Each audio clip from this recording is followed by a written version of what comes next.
Un professeur tyrannique a humilié et expulsé un garçon noir devant toute la classe simplement parce qu'il ne venait pas d'un milieu d'élite. Elle supposait qu'il partirait en silence, honteux, mais le lendemain, un hélicoptère noir atterrit en plein milieu de la cour de l'école, apportant avec lui un homme puissant, le grand-père de Jacob Miller, qui allait faire revoir leur jugement à tout le monde.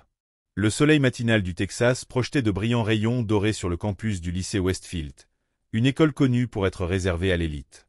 De luxueuses voitures de sport s'alignaient devant les grilles, et un groupe d'élèves blancs en descendait, vêtus d'uniformes impeccables, de chaussures cirées et de sacs à dos de créateurs jetés négligemment sur leurs épaules. Dans cet endroit, Jacob Miller, un garçon noir de 13 ans, était un étranger. Il ne descendait pas d'une voiture de luxe, il ne portait pas de vêtements de marque. Au lieu de cela, il apparaissait vêtu d'une chemise simple, d'un jean délavé et de bottes couvertes de boue, marque d'une matinée de dur labeur à la ferme de sa famille. Il n'avait ni chauffeur ni privilège, juste un vieux sac à dos usé et des mains calleuses. Dans les couloirs, des regards méprisants se posaient sur lui tandis qu'il avançait, tentant d'ignorer les murmures. « Oh mon Dieu, il entre à l'école avec des bottes pleines de boue. Dégueulasse. Il croit vraiment qu'il a sa place ici? Pourquoi ont-ils laissé entrer quelqu'un comme lui ?» Ces mots n'avaient même pas besoin d'être dits fort. Jacob les avait assez entendus pour savoir comment ils étaient prononcés. Soudain, un pied se tendit pour bloquer son chemin. Jacob s'arrêta, réalisant qu'un groupe d'élèves se tenait au beau milieu du couloir. Devant eux, Ethan Carter, un garçon blond aux yeux bleus perçants et au sourire narquois. Fils d'un magnate de l'immobilier, Ethan avait grandi avec tout, sauf la compassion. Ethan inclina la tête, feignant la surprise. « Oh, mais qui voilà? Un fermier égaré dans le monde des éduqués ?» Le groupe éclata de rire, un rire tranchant résonnant dans le couloir.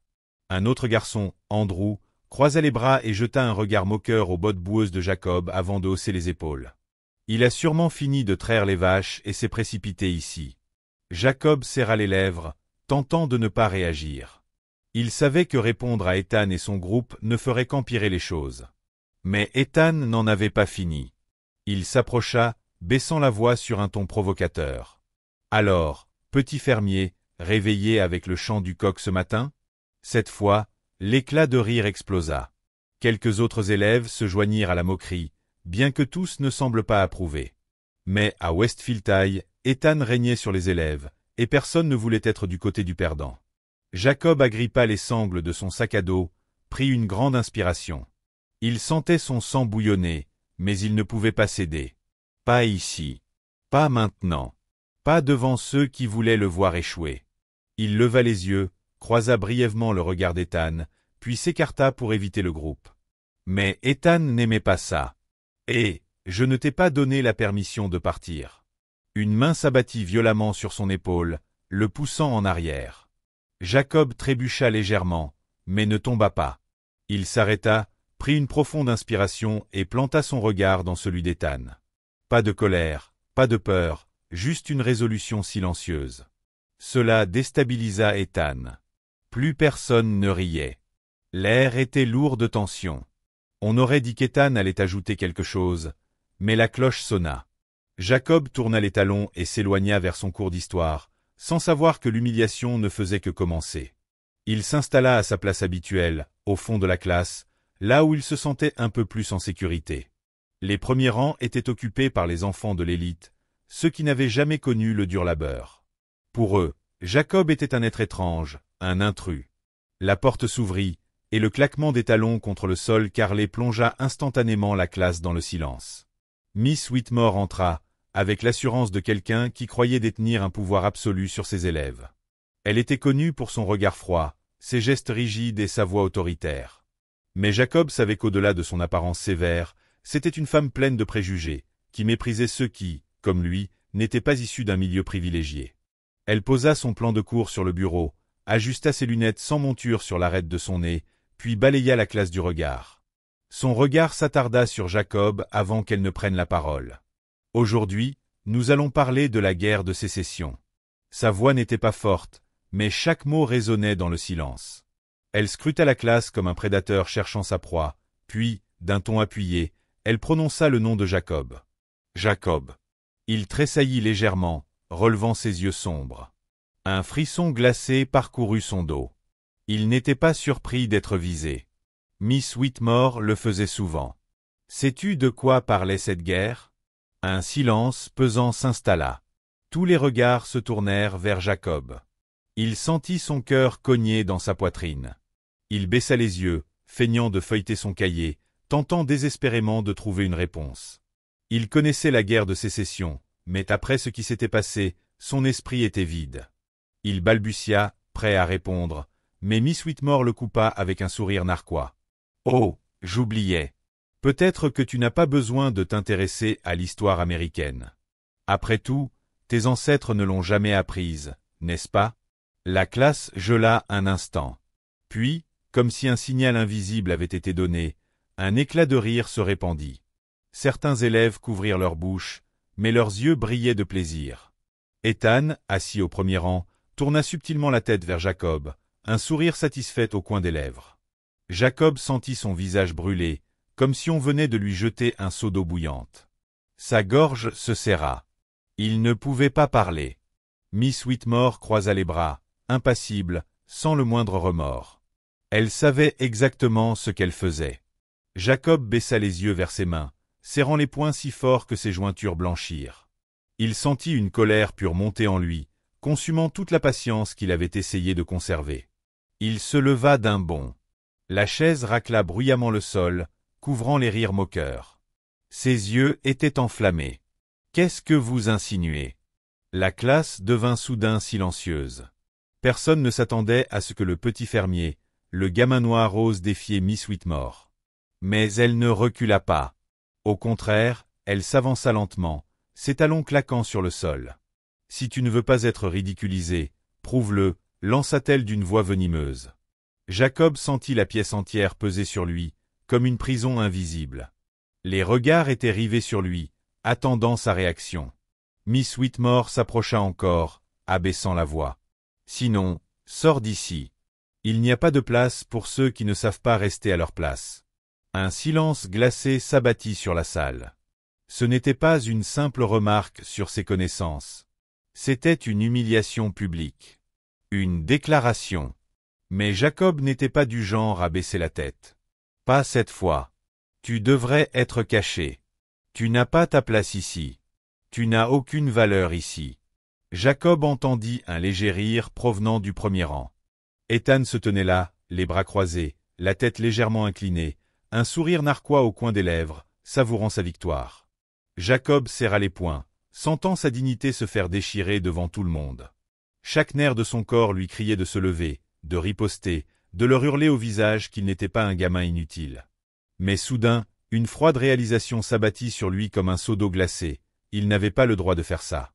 S'il réagissait violemment, la seule chose dont il se souviendrait, c'était un gamin noir qui avait perdu le contrôle.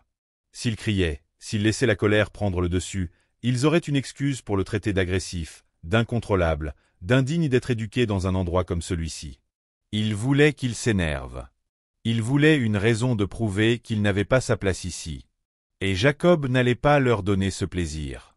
Il inspira profondément, relâcha ses poings et commença à ranger lentement ses livres, sans dire un mot. Personne ne s'attendait à cela. Aucune réaction. Aucun argument. Aucune supplication. Juste un silence lourd de sens. Parce que rien n'est plus effrayant que le silence de quelqu'un qui refuse de jouer selon les règles imposées. Madame Whitmore cligna des yeux, une brève confusion traversant son visage, comme si elle avait anticipé une autre réaction de sa part. Mais Jacob passa simplement son sac sur son épaule et sortit. Un autre rire moqueur résonna derrière lui, mais cette fois, moins de voix se joignirent. Jacob marcha entre les bureaux, la tête haute. Il ne baissa pas les yeux, ne montra aucun signe de faiblesse. Mais en lui, un feu venait de s'allumer, et cette fois, il ne s'éteindrait pas facilement. La porte de la classe claqua derrière lui dans un bruit sec et dur. Il ne se retourna pas, ne voulant pas que quelqu'un voie l'expression furieuse sur son visage. Il traversa le long couloir où les rayons du soleil matinal pénétraient par les grandes fenêtres, illuminant le sol carrelé de blanc. Mais tout cela ne fit que le faire se sentir encore plus à part. Son cœur battait encore à tout rompre, non pas par peur, mais par la frustration bouillonnante qui brûlait en lui. Madame Whitmore ne s'était pas contentée de l'humilier devant la classe. Elle avait délibérément insulté ses racines, ses ancêtres, son histoire. Et le plus douloureux, c'est que personne dans la classe ne l'avait défendue. Jacob serra les dents, essayant de maîtriser sa respiration, de ne pas laisser sa colère exploser. Il savait que s'il perdait le contrôle, s'il laissait ses émotions prendre le dessus, la rumeur du gamin noir fou se répandrait dans toute l'école en un rien de temps. Dans la salle de classe, dès que Jacob eut quitté la pièce, un flot de murmures éclata comme une vague déferlante. « Il est vraiment parti ? Je parie qu'il n'osera jamais revenir. Ridicule, il pensait vraiment pouvoir apprendre avec nous ?» Les élèves blancs et aisés éclatèrent de rire avec mépris. Ethan Carter, le leader du groupe, s'appuya contre sa chaise, les bras croisés sur sa poitrine, savourant la scène comme s'il venait d'assister à un spectacle comique. Pathétique. Il se croyait important. Ethan eut un sourire en coin, puis baissa la voix d'un ton sarcastique. Peut-être qu'il est en train de pleurer dans les toilettes maintenant. Ses amis éclatèrent de rire, certains frappant leur bureau pour ajouter à l'ambiance de jubilation. Madame Whitmore, elle, resta immobile devant la classe, n'intervenant pas. Elle ne dit pas un mot pour arrêter tout ça. Elle regarda simplement ses élèves, les yeux brillants d'une satisfaction à peine dissimulée, comme si elle venait d'accomplir quelque chose d'important. Elle avait toujours cru que certaines personnes n'avaient pas leur place dans des endroits comme celui-ci. Et si Jacob Miller était trop têtu pour comprendre cela, elle l'aiderait à réaliser la vérité en l'humiliant devant tout le monde. Mais dans la classe, tout le monde ne riait pas. Les quelques élèves noirs baissèrent la tête en silence, trop effrayés pour parler. Ils n'osaient pas affronter Ethan, n'osaient pas défier Madame Whitmore.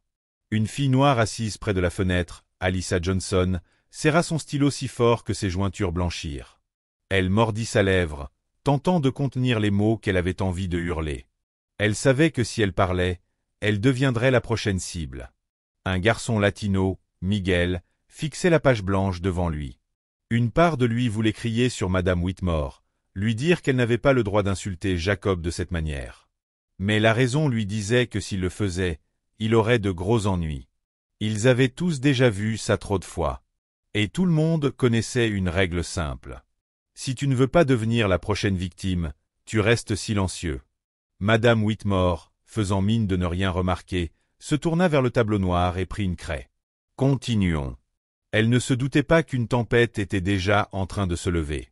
En 1 heure, la nouvelle de ce qui s'était passé s'était répandue dans toute l'école.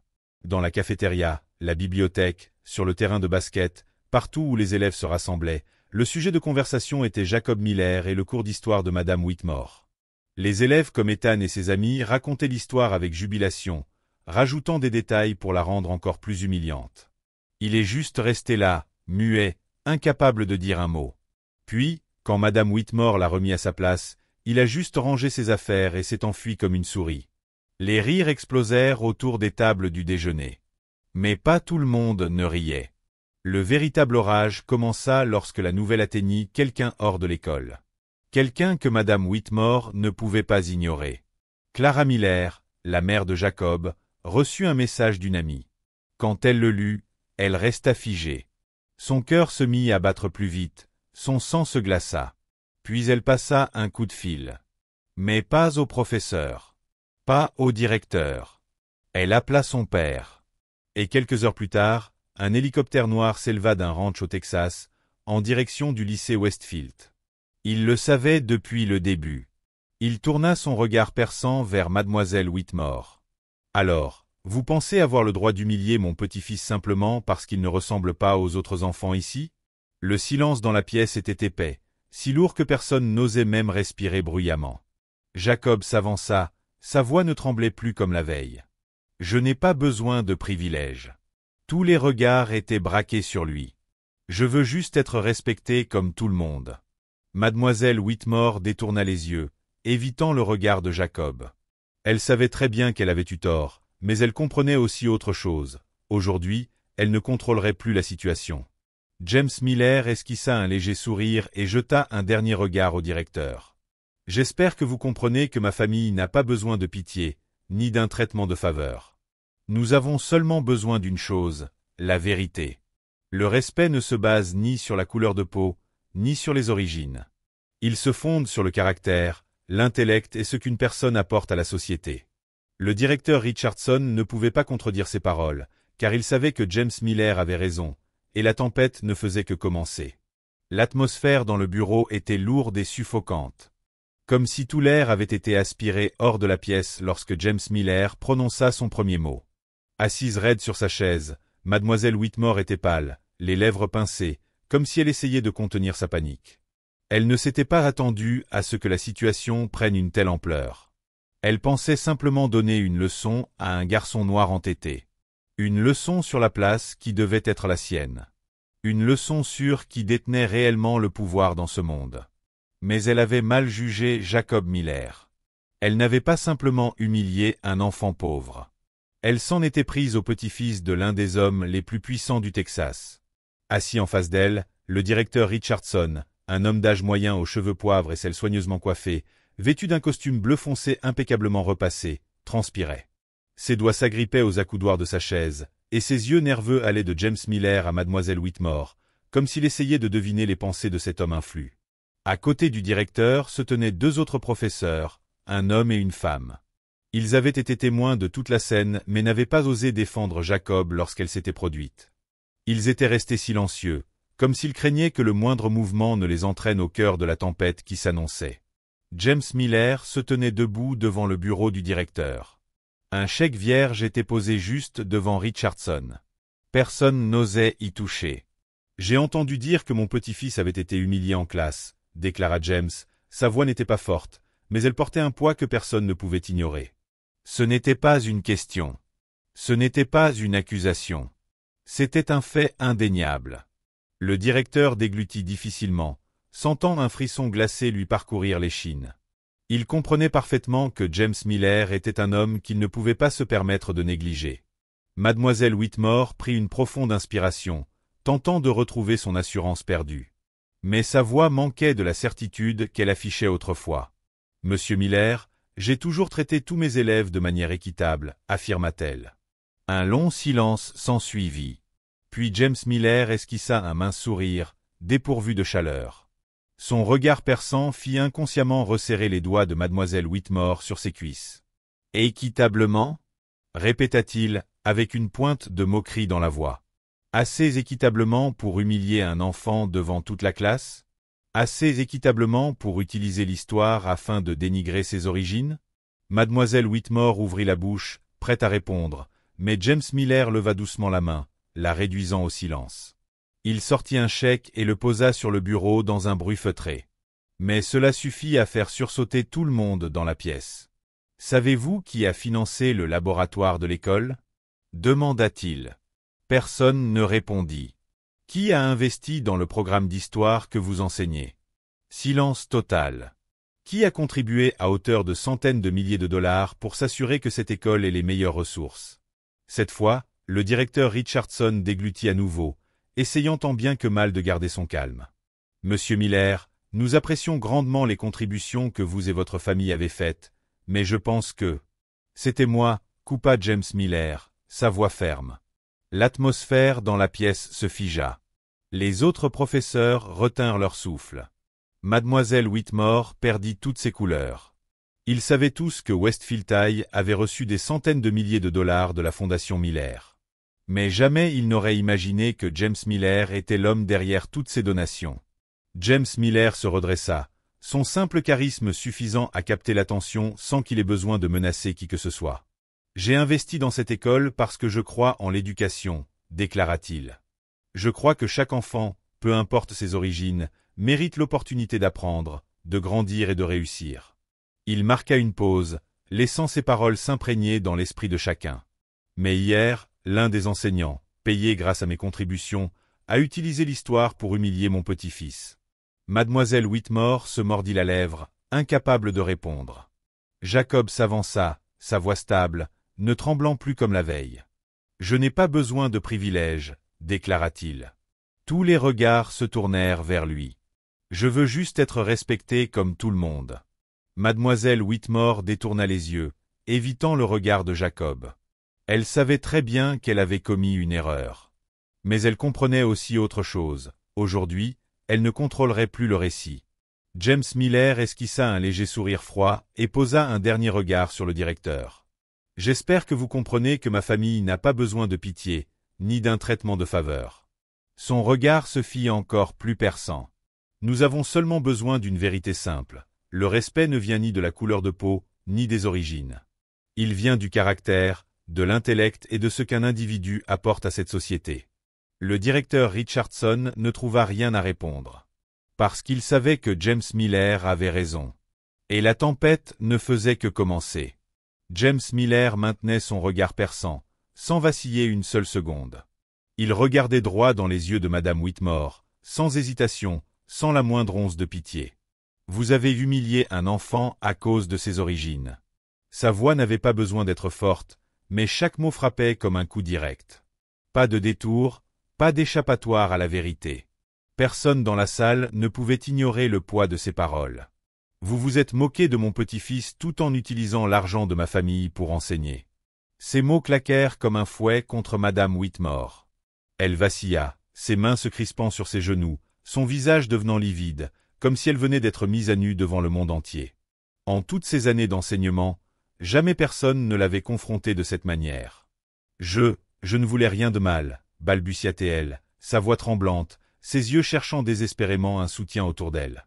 Rien de mal? James Miller haussa un sourcil, répétant lentement ces mots, comme s'il n'arrivait pas à croire ce qu'il venait d'entendre. La pièce s'était plongée dans un silence de mort. Le directeur Richardson transpirait à grosses gouttes, les autres professeurs n'osaient pas parler, tous retenant leur souffle, attendant la suite. Permettez-moi de reformuler ma question pour mieux comprendre votre rien de mal. James Miller baissa légèrement la voix, ce qui rendit ces mots encore plus tranchants. Avez-vous, oui ou non, ridiculisé Jacob devant toute la classe, le transformant en objet de moquerie? Madame Whitmore déglutit difficilement. Je voulais juste lui donner une leçon sur la valeur du travail. La valeur du travail? James Miller eut un rire sombre, mais sans la moindre trace d'humour dans ses yeux. Vous apprenez la valeur du travail à un enfant qui se lève à 5 heures du matin pour travailler dans la ferme familiale? Un enfant qui termine un labeur épuisant et qui, malgré tout, vient à l'école chaque jour pour apprendre comme les autres? Madame Whitmore ne trouva rien à répondre. Pensez-vous que Jacob ne sait pas ce qu'est le travail? Continua James Miller, son regard toujours fixé sur elle.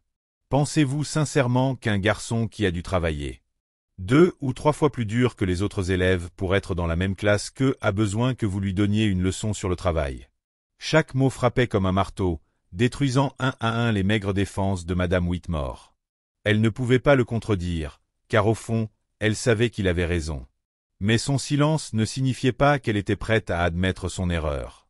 Je ne fais pas de discrimination, dit-elle, la voix tremblante, mais tentant de garder un semblant d'assurance.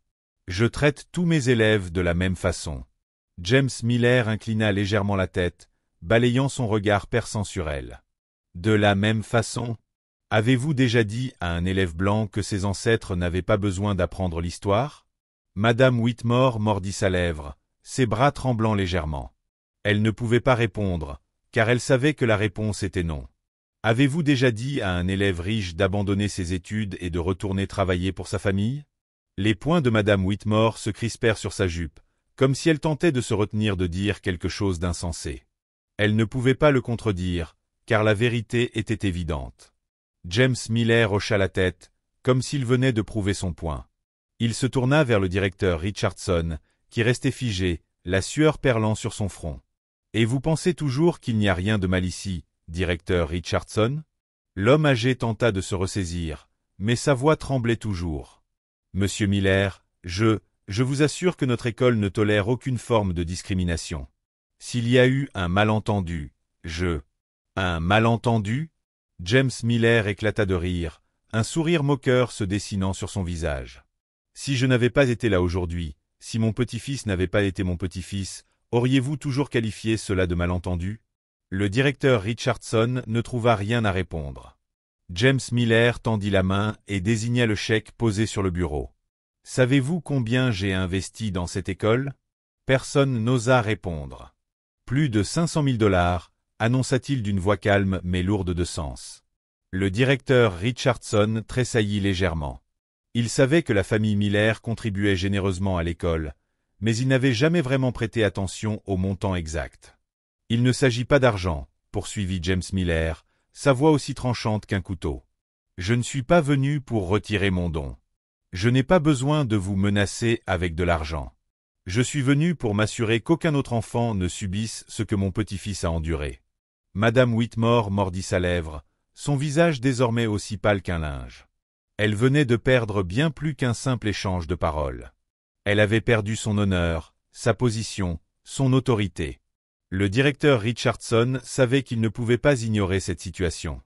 Il ajusta sa cravate, prit une profonde inspiration et se tourna vers Madame Whitmore avec un regard grave. « Madame Whitmore, je pense que nous devons revoir vos méthodes d'enseignement. » L'enseignante serra les poings, comme si elle voulait protester, mais aucun mot ne sortit de sa bouche. James Miller la regarda une dernière fois, puis se leva lentement. Il n'avait plus besoin de parler. La vérité s'était imposée d'elle-même, et la tempête qu'il avait déclenchée avait laissé des conséquences irréversibles. L'air dans la pièce était tendu, comme une corde de guitare tirée à son extrême limite. Tout le monde ressentait que le pouvoir que Madame Whitmore avait autrefois, son autorité sur ses élèves, venait de s'évaporer. Elle avait perdu son emprise dès l'instant où Jacob s'était levé et avait prononcé des mots qu'aucun élève n'avait jamais osé lui dire auparavant. Jacob se tenait là, droit et déterminé, ses yeux noirs profonds révélant une force inébranlable. Il prit une profonde inspiration et déclara d'une voix calme mais résonnante, comme s'il s'adressait à tout un système trop habitué à la discrimination et à l'injustice. « Je ne veux pas de privilèges. Je veux juste être respecté. » Tous les regards étaient fixés sur lui. Mais cette fois, personne n'osa rire, personne n'osa se moquer de lui comme la veille en classe. Madame Whitmore, qui autrefois se croyait toute puissante face aux élèves comme Jacob, ne put même pas le regarder dans les yeux.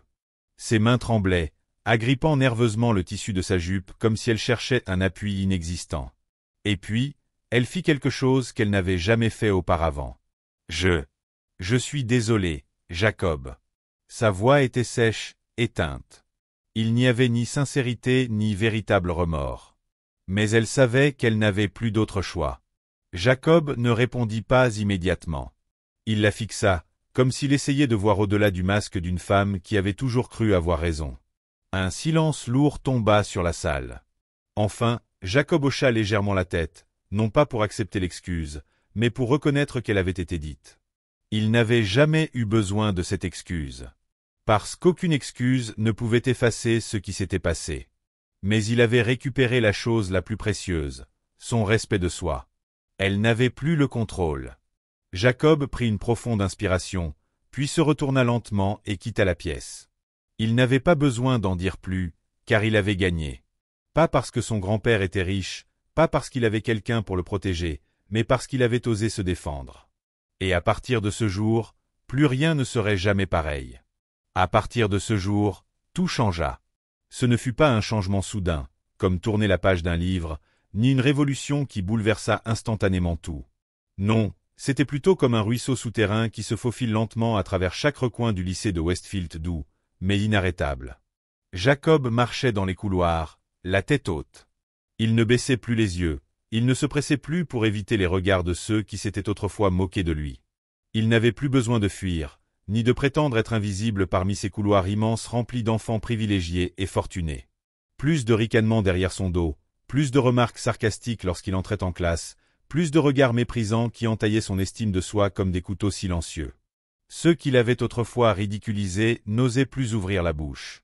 Non pas parce qu'ils étaient soudainement devenus de meilleures personnes, ni parce qu'ils regrettaient réellement leurs actes, mais parce qu'ils savaient que Jacob n'était plus la cible fragile qu'il avait été autrefois, et elle n'était plus ce garçon qui baissait silencieusement la tête et acceptait l'humiliation sans résistance. Il s'était levé et avait repris sa dignité, et il savait que s'il continuait à le mépriser, ce seraient eux qui deviendraient méprisables. Ethan Carter ne lui bloquait plus le passage dans le couloir, il ne croisait plus les bras avec un sourire arrogant, il ne lançait plus de mots durs enveloppés d'un ton moqueur et condescendant. Il était toujours là, toujours enfermé dans ses pensées dépassées et sa haine invisible envers ceux qu'il considérait comme indignes de son monde. Mais il n'osait plus l'exprimer ouvertement. Il savait que cette fois, s'il continuait, ce ne serait plus une simple plaisanterie sans conséquence. Non seulement Ethan, mais tout son groupe d'amis s'était fait plus prudent. Ceux qui autrefois riaient et utilisaient Jacob comme un sujet de moquerie pour se sentir plus puissants n'avaient plus la même audace. Ils le regardaient encore, mais plus avec un mépris évident. Désormais, Il y avait dans leur regard une pointe de malaise, un soupçon d'inconfort, et même s'ils ne l'admettraient jamais, peut-être un brin de respect. Leur silence ne venait pas du remords, mais du fait qu'ils avaient perdu le contrôle du récit. Ils ne pouvaient plus décider seuls de qui comptait et qui ne comptait pas. Ils avaient perdu ce pouvoir invisible qu'ils tenaient autrefois si fermement, sans même en être conscients. Mais le changement ne s'arrêtait pas à l'attitude des tyrans devenus silencieux. D'autres élèves commencèrent à voir Jacob différemment. Certains, à qui il n'avait jamais parlé, ceux qui autrefois le considéraient comme une simple ombre parmi des centaines d'autres étudiants, commencèrent à lui prêter attention. Certains, qui n'avaient jamais pensé à le saluer, hochaient désormais légèrement la tête lorsqu'ils croisaient son regard dans le couloir. Personne ne le disait à voix haute, mais Jacob sentait la différence. Tout le monde n'avait pas changé complètement, et tout le monde n'était pas soudainement de son côté, mais au moins, il y avait un début de respect. Ils avaient compris qu'il n'était plus ce garçon invisible dont on pouvait se moquer sans que personne ne s'en soucie. Ils l'avaient vu se tenir debout, ils l'avaient vu affronter ceux qui étaient plus puissants que lui, et ils avaient vu qu'il n'avait pas peur, même dans les situations les plus difficiles. Et cela rendait impossible de continuer à le voir comme une personne inférieure. En classe aussi, les choses avaient changé. Quand Jacob entra dans la salle d'histoire, il n'y eut plus de chuchotements, plus de regards moqueurs. Il alla à sa place et s'assit sans avoir l'impression de pénétrer dans un territoire hostile. Personne ne lui était particulièrement amical, mais plus personne n'osait le considérer comme faible. Madame Whitmore était toujours debout devant la classe, toujours aussi stricte dans sa manière d'enseigner. Mais quelque chose dans son regard avait changé. Elle n'osait plus appeler Jacob devant toute la classe juste pour l'humilier. Plus de commentaires déguisés en leçons sur le travail acharné, plus de paroles moqueuses sous prétexte d'enseignement. Elle savait que désormais, chacun de ses actes serait observé, scruté et jugé par ceux qui ne détournaient plus le regard. Personne ne savait exactement ce que le conseil d'administration de l'école lui avait dit après la réunion interne. Elle n'avait pas été renvoyée, ni suspendue, mais son changement d'attitude prouvait qu'elle avait reçu un sérieux avertissement. Elle ne changerait peut-être jamais véritablement, mais elle savait qu'elle ne pouvait plus agir comme avant, sans craindre de conséquences. Les autres élèves, ceux qui s'étaient eu tant dit que Jacob était humilié, commencèrent aussi à changer. Ceux qui baissaient autrefois la tête de peur de s'impliquer, qui n'osaient pas s'opposer aux plus puissants, commencèrent à comprendre que, peut-être pour la première fois, ils pouvaient eux aussi se défendre. Certains autres élèves issus des minorités du lycée commencèrent à ressentir quelque chose de différent. Ils ne se sentaient plus aussi seuls qu'avant. D'autres élèves, qui n'étaient pas aussi riches qu'Ethan et sa bande, ceux qui vivaient dans l'ombre des puissants, commencèrent à comprendre que, peut-être pour la première fois, eux aussi pouvaient avoir une voix. Jacob ne savait pas s'il s'agissait d'une véritable reconnaissance ou simplement d'un changement temporaire, mais cela lui était égal. Il ne se battait pas pour être reconnu, il se battait pour lui-même, et cela suffisait. À partir de ce jour, Jacob n'était plus simplement le fils du fermier. Il n'était plus celui que l'on pouvait intimider sans craindre de représailles. Il n'était plus cet enfant qui devait toujours endurer sans pouvoir se défendre. Il était devenu quelqu'un qui avait osé affronter l'injustice et refuser de baisser la tête. Et cela, personne ne pouvait le lui enlever. Madame Whitmore n'osa plus mépriser aucun élève. Elle commença à réévaluer ses méthodes d'enseignement. Non pas par une soudaine prise de conscience, ni par un remords sincère, mais parce qu'elle savait qu'elle ne pouvait plus cacher ses préjugés derrière un masque de rigueur ou d'exigence académique, comme elle l'avait fait auparavant. Elle comprenait que désormais, chaque mot qu'elle prononçait, chaque petit geste, chaque regard dans la salle de classe pouvait être analysé, remis en question et vu sous un prisme qui n'existait pas avant. Autrefois, elle pouvait faire des remarques insidieuses sans que personne ne réagisse. Mais maintenant, elle savait qu'elle était observée. La défier pouvait humilier un élève avec des mots tranchants sans craindre d'être confrontée, mais maintenant elle savait que les choses avaient changé. Elle le ressentit plus clairement le lundi matin lorsqu'elle entra dans la salle d'histoire. La pièce ne portait plus l'atmosphère absolue de peur à laquelle elle était si familière, ce n'était plus un endroit où sa simple présence suffisait à faire taire les élèves. Alors qu'elle se tenait au pupitre, elle sentait les regards sur elle, non pas par respect, mais parce qu'ils attendaient de voir si elle avait réellement changé. Et lorsqu'elle commença son cours, pour la première fois de sa carrière, elle réalisa qu'elle n'osait plus appeler les élèves au hasard. Fini les questions dirigées vers les élèves qu'elle jugeait faibles pour les tourner en ridicule. Fini les commentaires empreints de mépris pour ceux qui ne venaient pas de milieux privilégiés. Fini les sourires condescendants lorsqu'un enfant ne pouvait pas répondre à sa question.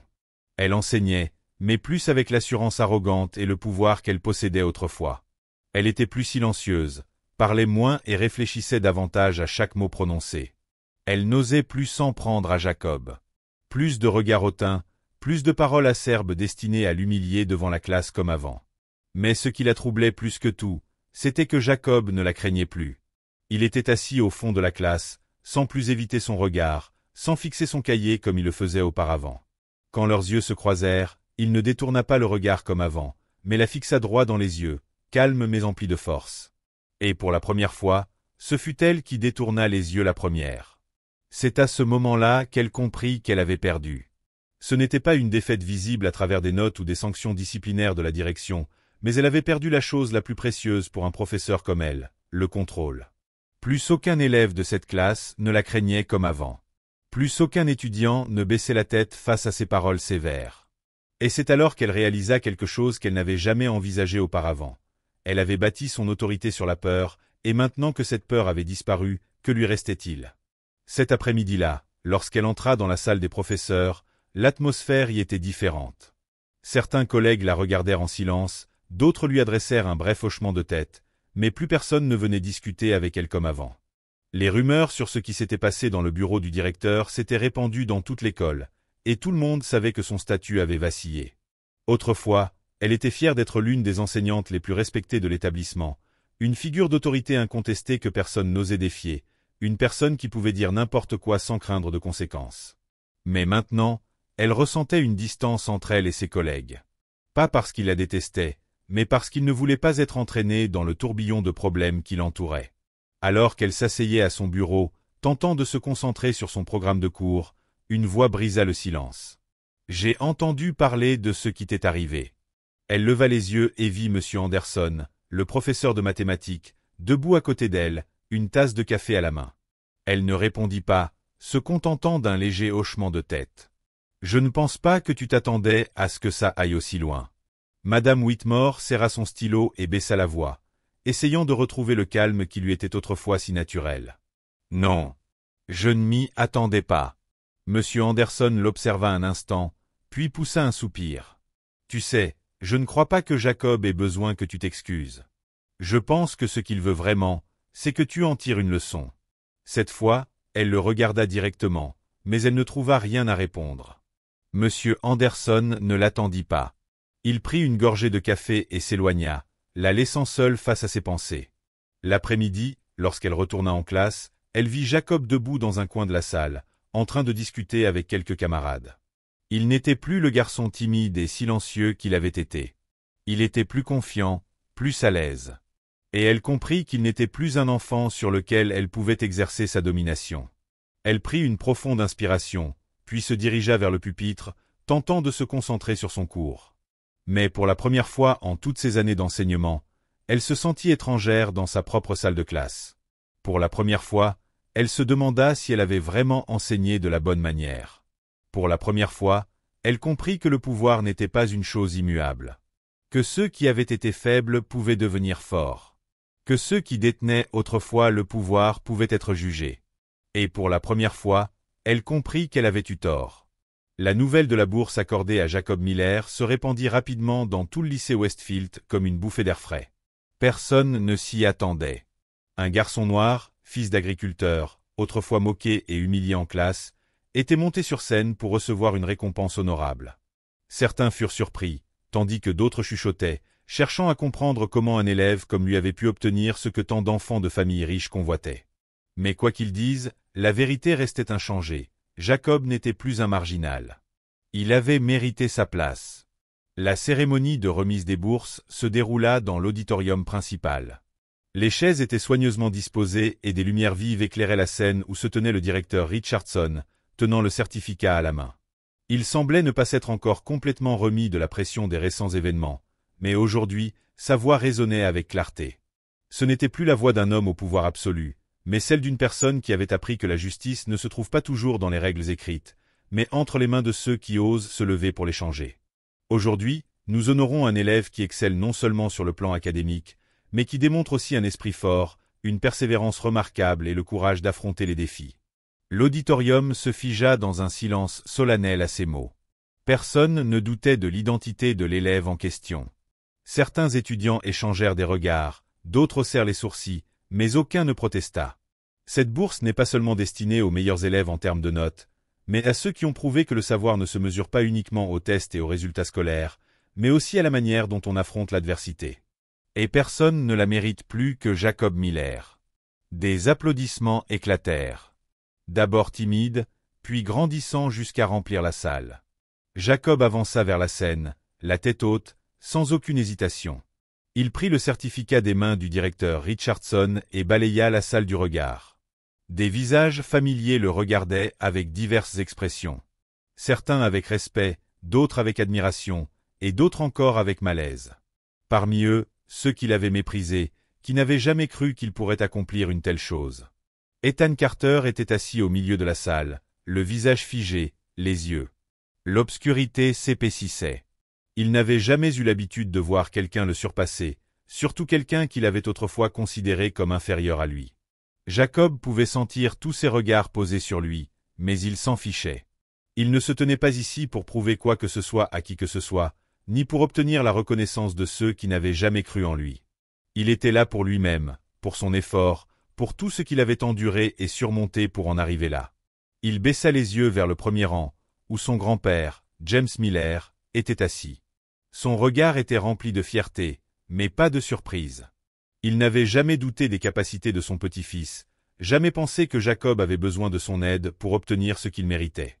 Il était simplement là pour être témoin de la victoire de Jacob, une victoire qu'il s'était appropriée lui-même. Jacob se tourna de nouveau vers l'audience.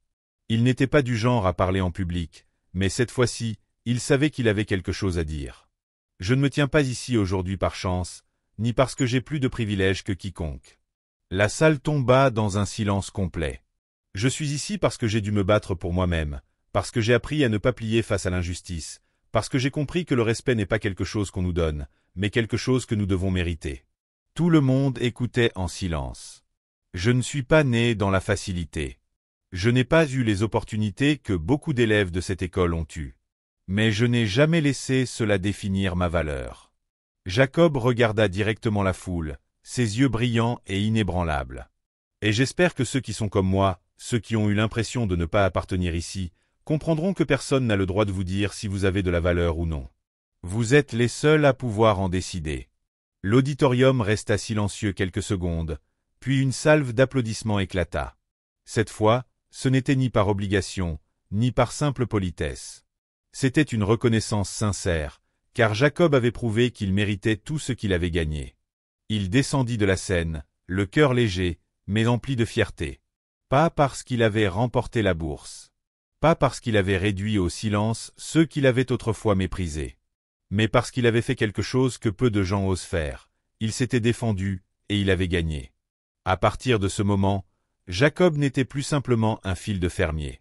Il n'était plus juste un étudiant noir dans une école réservée aux enfants de riches.